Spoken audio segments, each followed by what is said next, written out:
With their multiple legs, long bodies, and twitchy feelers, centipedes aren't the prettiest bugs. Indeed, these critters can scare people so much that their first reaction is to reach for the bug spray. Before you do that, however, there's something about centipedes that you should know.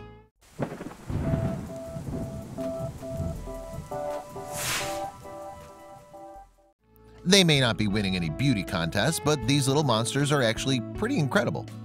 And not just because they can turn grown men and women into shrieking banshees. To start with a single fascinating fact, they actually have no backbones. The centipede, that is, not the screaming humans. Otherwise known as Scutigero coleoptrata. No wonder they delatinized it. The common house centipede is an arthropod. This means that not only does the creature have jointed legs and no spinal column, but it has a thick skin. Incredibly thick, in fact. One of the defining characteristics of arthropods is their exoskeletons. The solidified shell-like casing, or chitin, makes them as tough as a tank in their world. So despite being widely hated and feared by humans, centipedes have a lot going for them. Diversity, for one. Yes, so-called house centipedes aren't in fact just one species. They're actually a group of similar species, though most of them have a yellowish tint to their segmented bodies. What's more, their bodies are designed to confuse. Not only are centipede legs long in comparison to their torsos, but so are their antennae. As a result, the critters may appear to be double the length that they actually are. And those legs aren't just for show either. Yep, a centipede can really move. Their lithe limbs can take them across surfaces at up to 1.3 feet per second from a standing start. Furthermore, it isn't just floors that they can scurry across. Walls and ceilings won't stop their sprints either, as these creepy crawlies can cling to sheer surfaces. Centipedes are more than used to traveling too. Technically, the little stowaways are on a permanent vacation since they originally come from the Mediterranean region. Moreover, this detail explains why they make their way into homes, and it's not to scare humans despite what you may think. Centipedes like humid environments, and they love the fact that you keep your home warm for them. They often come out of hiding from their compost heaps or piles of garden debris when the weather cools. Humans aren't the most hospitable bunch, though. We get these salacious suckers in our apartment like clockwork around the change of the season. One Ars Technica forum user wrote back in August 2001. "I'm sorry, but nothing that big with that many legs should have any right to be anywhere near a house." And it would seem that many people would agree with this opinion. "I'm so afraid of centipedes that if I see one, I'll literally burst into tears," a Chicago Now blogger wrote in February. "Then I start looking for a can of hairspray or bug spray and I go to town."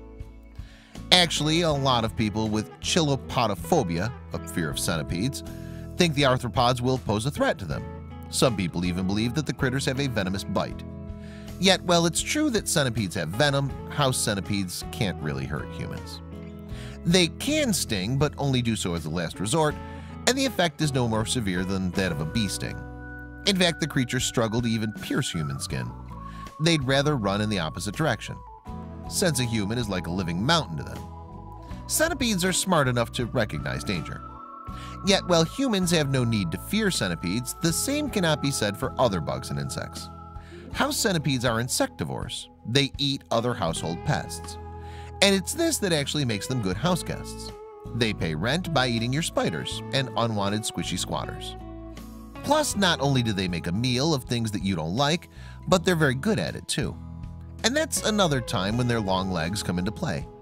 They hold their food, sometimes including several victims at once, while they deliver their venom. Incidentally, one other thing that people get wrong about house centipedes is that they don't actually bite. Rather, they sting. Yes, their venom is injected with forcipules, which are adapted legs found close to their mouths. They have also been observed kicking their prey with their legs. And if their table manners haven't won you over yet to their side, consider this. House centipedes are also self-conscious. Yep, you might think they're hideous, but they do their best to look good for you. They even use their forcipules to groom their legs. That said, if you prefer a less leggy roommate, there are several ways to discourage house centipedes from bunking with you. If you keep your house dry, for example, by using a dehumidifier, then they'll be less interested in your abode. Moving any piles of wood or leaves away from your house will also make centipedes less frequent guests. If they don't live close by, they're less likely to visit. Furthermore, spicy cayenne pepper is said to be a good natural deterrent. so spreading it around your house may prove effective. Well, they may not be the most glamorous of lodgers then, at least house centipedes help around the house. Indeed, they're only a real problem if you have an infestation. So the next time you go to step on a centipede, think about it. It might help you out more to let it go. I hope you liked this video. If so, please hit the subscribe button and click on the bell icon to make sure you never miss a video from our channel.